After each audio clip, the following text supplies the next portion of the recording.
आज अ, आज हम लिंक्स के टॉपिक को कवर करने वाले हैं। और लिंक्स जो है वेस्टर्न में बहुत ज़्यादा इंपॉर्टेंट टॉपिक होता है। क्यों इंपॉर्टेंट होता है? क्योंकि जो पूरी की पूरी वेबसाइट्स होती हैं ना, वो सब के सब जो है ना, वो किसी लिंक के ऊपर बेस कर रही होती हैं। कैसे? कुछ टेक्स्ट वेबसाइट के ऊपर होता है, कोई इमेज होती है, कुछ लाइक हमारे पास आइकन्स बने होते हैं। ठीक है, जैसे यूट्यूब का आइकन लगा हुआ है, कहीं पे ट्विटर का आइकन लगा हुआ है, तो यूट्यूब के आइकन पे क्लिक करने से क्या होता है, आप यूट्यूब के ऊपर चले जाते हैं, यूट्यूब की वेबसाइट पे मूव कर जाते हैं। गूगल के उनका आइकन जो हमारी वेबसाइट पे बना होगा, उस पर क्लिक करने से आप गूगल की एक्चुअल वेबसाइट पे चले जाते हैं। ऐसा ही होता है।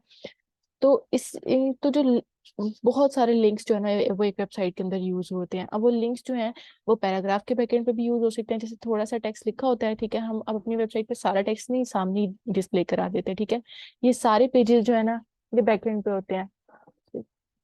ये जो सारे पेजेस है ना, ये बैकएंड पे होता है, और उन पेजेस का ना हम लिंक दे देते हैं। ठीक है, कैसे? अब थोड़ा सा टेक्स्ट अपनी वेबसाइट में हम सामने ही लिखेंगे, और उसके आगे हम क्या करेंगे, रीड मोर का ना एक ऑप्शन लगा देंगे। ठीक है, तो अगर यूजर को वो टेक्स्ट इंटरेस्टिंग लग रहा होगा, तो वो रीड मोर के ऑप्शन पे क्लिक करेगा और उस पेज के ऊपर मूव कर जाएगा। ठीक है, तो अब ये चीजें बाकी हम चलते हैं अपने कोड की तरफ, तो चीजें साथ साथ समझ आना, क्लियर होना शुरू हो जाएंगी।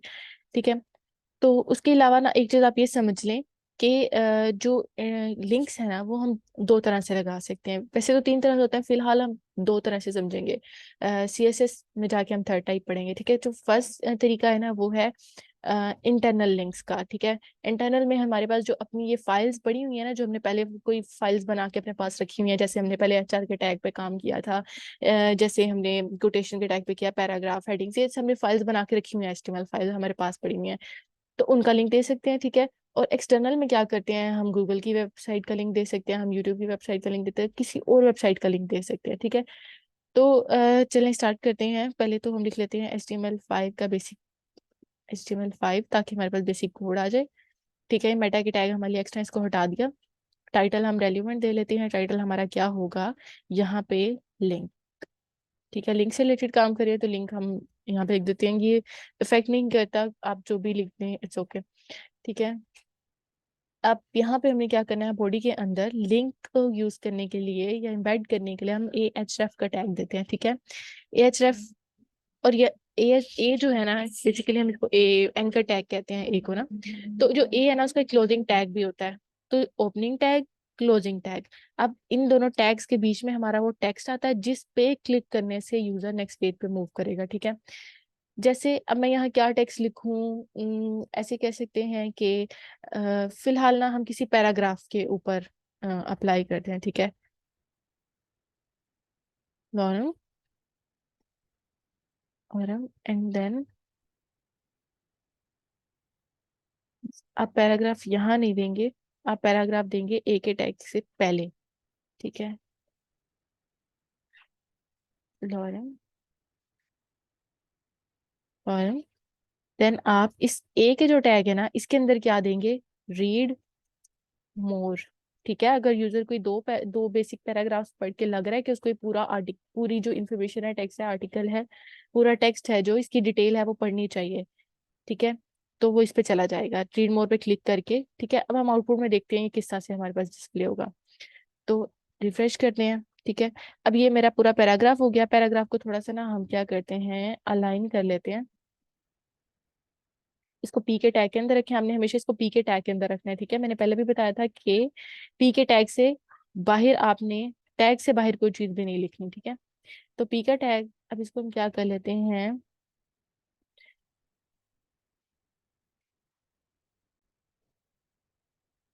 थोड़ा सा ना मैं इसको लाइन कर लेती हूँ ताकि ये पैराग्राफ की तरह लगे। तो स्टाइल, टेक्स्ट अलाइन, जस्टिफाई।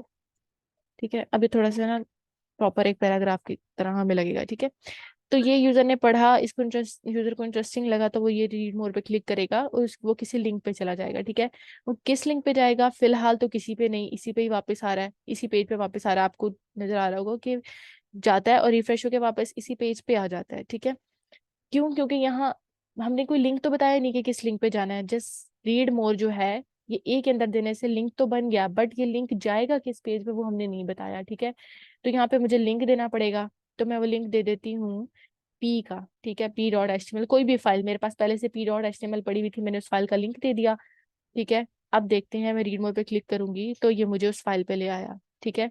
ये फाइल मेरे पास कहाँ पड़ी है, ये फाइल मैंने पहले जो बनाई हुई है, ठीक है। ये फाइल पहले हम जिस फाइल्स पे काम कर चुके हैं, जैसे पी की फाइल पे काम किया, तो यहाँ से मैंने इस फाइल का लिंक दे दिया था, ठीक है। अच्छा, अब ये बड़ा एक चीज है कि बड़ा ऑड सा नहीं लग रहा आपको कि जैसे मैं क्लिक करती हूँ तो ये इस साइड इस पेज पे आ जाता है, लेकिन जो मेरा एक्चुअल पेज है वो तो कहीं बैक ही हो जाता है। तो ये चीज एक अच्छी नहीं समझी जाती कि आप लिंक पे क्लिक करो तो आपकी अपनी जो है ना वेबसाइट वो बैक हो जाए, ठीक है। तो अब आपने क्या करना है, अ, तो अब मैं क्या चाहती हूँ कि जब भी मैं इस पे क्लिक करूँ तो ये न्यू टैब में ओपन हो मेरे पास, मेरी ऑफिशियल वेबसाइट जो एक्चुअल वेबसाइट है वो यहीं पे रहे, ठीक है, ये बैक में होनी चाहिए। और जब मैं लिंक पे क्लिक करूँ तो वो लिंक नेक्स्ट टैब में ओपन हो, ठीक है, न्यू टैब में ओपन हो। तो इसके लिए हम क्या करते हैं, टारगेट ब्लैंक, ठीक है, टारगेट अंडरस्कोर ब्लैंक, ये जो एट्रीब्यूट है ना, ये ए का एट्रीब्यूट है, ठीक है, AHREF का एट्रीब्यूट है, ए के टैग का एट्रीब्यूट है वो। अब टारगेट इक्वल टू ब्लैंक देने से क्या होता है, अभी मैं इसको रिफ्रेश कर लेती हूँ, ठीक है। अब मैं जब रीड मोड पे क्लिक करूंगी ना, तो देख रहे हैं आप, ये डॉक्यूमेंट मेरा जो पैराग्राफ वाला डॉक्यूमेंट है वो न्यू टैब में ओपन हो रहा है, इसी टैब में ओपन नहीं हो रहा है, ठीक है। तो अब कोई मसला ही नहीं है, जितनी दफा भी मैं इसको ओपन करूंगी तो ये क्या होगा, ये न्यू टैब में ओपन हो रहा है, ठीक है। तो जो एक्चुअल वेबसाइट्स होती है ना, उनका तरीका ये होता है, ये नहीं है कि मैं गूगल की वेबसाइट पे जा रही हूँ तो मेरी अपनी वेबसाइट पता नहीं कहाँ गई, बैक हो गई, ठीक है। तो ये तरीका होता है। अब ये तो हो गया इंटरनल का, जब हमने लिंक दिया, ठीक है। अगर हमने देना है एक्सटर्नल का लिंक तो हम क्या करेंगे, दोबारा से लगाते हैं AHREF, ठीक है, यहाँ पे www.google.com, ठीक है। अब यहाँ पे टारगेट क्या रखना है आपने, ब्लैंक रखना है, टारगेट ब्लैंक, ठीक है। ये अंडरस्कोर भी आएगा साथ में, इसको आपने भूलना नहीं है, अदरवाइज ये एरर होगा, ठीक है। Click here to visit Google, ठीक है, रिफ्रेश करते हैं।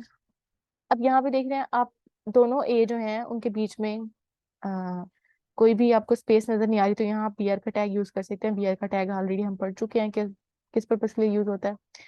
अब इस पे क्लिक करेंगे तो वो आपको इस पेज पे ले जाएगा, मेरे ख्याल से google.com, इसमें कहीं एरर है, प्रॉपर आपने लिंक देना है, ठीक है। तो प्रॉपर एड्रेस देने के लिए आप क्या करें, गूगल का ये एड्रेस यहाँ से उठाएं, ठीक है, सिंपल गूगल का एड्रेस यहाँ से उठाएं और यहाँ पे आप पेस्ट कर दें, ठीक है, कॉपी वहां से किया, यहाँ पेस्ट कर दिया, ठीक है। अब आप आउटपुट चेक करें तो click here to visit Google, अभी हमें क्या किया, गूगल के पेज पे ले गया, ठीक है। तो ये हमारा एक्सटर्नल लिंक ऐड हो गया, ठीक है। अब ये तो एक चीज है ना, इसके सिंपल हमारी फाइल पड़ी हुई थी सामने ही, वो हमने उसको एज इट इज एक्सेस कर लिया, ठीक है। और ये एक्सटर्नल लिंक हो, अगर तो हमारी फाइल पड़ी हुई हो 3 फोल्डर्स के अंदर, या एक फोल्डर के अंदर या 2 फोल्डर के अंदर, यानी सब फोल्डर्स के अंदर पड़ी हो, या सिंगल फोल्डर, तो उसको किस तरह से एक्सेस करेंगे, ठीक है। हम मैं आपको समझाने के लिए फिलहाल एक फोल्डर बना लेती हूँ, न्यू फोल्डर, ठीक है, 1, या इमेज के नेम से फोल्डर बना लेती हूँ। अब ये जो इमेज इमेज तो आई थिंक से नहीं रखनी चाहिए, फाइल, चले हम कोई फाइल रख लेते हैं इमेज, क्योंकि अभी हमने डिस्कस नहीं की। तो यहाँ से हम जो HR की फाइल है, ठीक है, इसको मैं इमेज वाले फोल्डर के अंदर रखवा लेती हूँ, ठीक है। अब मैंने एक फोल्डर के अंदर से फाइल एक्सेस करनी है तो मैं क्या करूंगी, सेम ए का टैग देंगे, href का टैग देंगे, ठीक है। और img इस फोल्डर का नेम है, स्लैश फाइल का नेम, hr.html मेरी फाइल का नेम है, ठीक है, वो दे दिया मैंने। और टारगेट इक्वल्स टू ब्लैंक, ठीक है। Click here for HR file, ठीक है। अब देखते हैं, हम चलते हैं आउटपुट की तरफ, इसको रिफ्रेश कर लेते हैं, थोड़ा सा इसको बेहतर बनाने के लिए BR का टैग दे देते हैं, BR, ओके।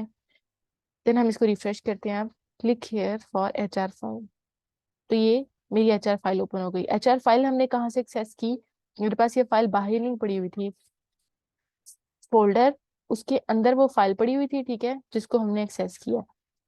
तो अगर हम कहीं आउटर फोल्डर के अंदर है और हमने किसी इनर फोल्डर के अंदर से फाइल एक्सेस करनी है, तो हमने इस तरह से उसका एड्रेस देना है। अगर वो सिंगल किसी फोल्डर के अंदर पड़ी है तो उस फोल्डर का नेम, अगर देन वो मल्टीपल फोल्डर्स के अंदर पड़ी है, जैसे फोल्डर 1 के अंदर एक सेकंड फोल्डर है, उसके अंदर एक थर्ड फोल्डर है, ठीक है, तो उसके अंदर से जब फाइल एक्सेस करनी है, इस तरह से उसका पूरा पाथ देना है, फोल्डर 1, फोल्डर 2, फोल्डर 3, ठीक है, उसके अंदर फाइल पड़ी हुई है तो वो इस तरह से एक्सेस हो जाएगी, ठीक है। अब एक और चीज है, अब हम क्या करते हैं फिलहाल के लिए। अच्छा, अब ये तो हो गया ना कि अगर हमने हमारी जो कोई फाइल है वो फोल्डर के अंदर पड़ी हुई है तो हमने उसे किस एक्सेस करनी है। अब अगर ऐसा सिनेरियो हो जाए कि हमारी फाइल ही यानी जो हमारी कोड फाइल है जिसमें हम कोड लिख रहे हैं वो मल्टीपल फोल्डर्स के अंदर पड़ी हो, ठीक है, और हमने किसी आउटर फाइल को एक्सेस करवाना है, यानी कि जैसे मैंने इमेज फोल्डर बनाया है, तो अगर हमारी लिंक वाली फाइल किसी इनर फोल्डर के अंदर हो, जैसे अब चलें आप हम ऐसे करते हैं, हम करके देख लेते हैं प्रैक्टिकल, ठीक है। HTML के अंदर मैं एक फोल्डर क्रिएट करती हूँ, न्यू फोल्डर 3, ठीक है, उस 3 वाले फोल्डर के अंदर एक और फोल्डर क्रिएट करती हूँ,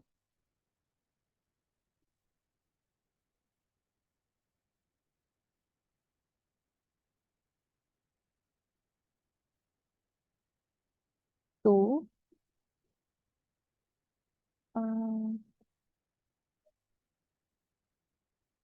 1, ठीक है, 2 1, चलें दो सब फोल्डर्स के अंदर आप ये ऐसे देख लें कि दो सब फोल्डर्स हैं, उसके अंदर मैं फाइल क्रिएट कर रही हूँ, ठीक है।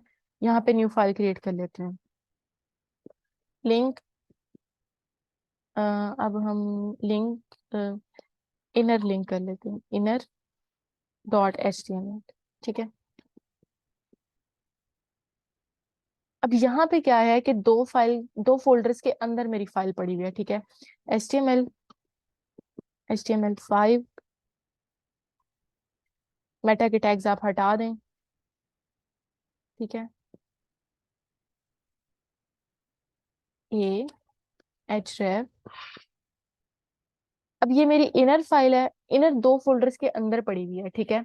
अब मैंने क्या करना है, बाहर से कोई फाइल एक्सेस करनी है, जैसे हम एक्सेस कर लेते हैं code.html को बाहर से एक्सेस करना चाहते हैं। दो फोल्डर के अंदर मेरी फाइल पड़ी हुई है जो कि दो फोल्डर के बाहर पड़ी हुई फोल्डर में से कोई फाइल एक्सेस करना चाहती है, ठीक है। उसके लिए हमें क्या करना पड़ेगा, फोल्डर से बाहर आना पड़ेगा, ठीक है। कैसे, यहाँ पे मैं लिख देती हूँ इनर फाइल एक्सेस। अब यहाँ पे क्या करूंगी, पहले एक फोल्डर से बाहर आऊंगी, डॉट डॉट स्लैश, एक फोल्डर से बाहर आ गई, यानी मैं 2 वाले फोल्डर से बाहर आ गई, ठीक है। देन एक और फोल्डर से मैं बाहर आऊंगी, तो मुझे ये फाइल जो है वो एक्सेसिबल हो जाएंगी, ठीक है। किस फाइल को हमें एक्सेस करना था, कोड वाली फाइल को, ये हमें अब एक्सेसिबल है, ठीक है। तो जितने फोल्डर से बाहर आके हमने एक्सेस करना है ना, अगर हमने एक ही फोल्डर से बाहर आना हो तो डॉट डॉट स्लैश, अगर हमने दो फोल्डर से बाहर आना हो तो डॉट डॉट स्लैश 2 टाइम्स आएगा, ठीक है। 3 फोल्डर से बाहर आके एक्सेस करना है तो 3 टाइम्स आएगा। इस तरह से आपने क्या करना है, उन फोल्डर से आप कह सकते हैं उस डायरेक्टरी से आप बाहर आ रहे हैं, देन आप उस फाइल को एक्सेस कर रहे हैं, ठीक है। तो मैं उम्मीद करती हूँ आपको इसमें कोई इशू नहीं हुआ होगा। ये जो डायरेक्टरी से आउटर आने वाली चीज़ें थोड़ी सी आपके लिए न्यू हो सकती है, तो ट्राई कीजिएगा इसको, और अगर हो जाए तो आप मुझे लाजमी कमेंट सेक्शन में बताइएगा।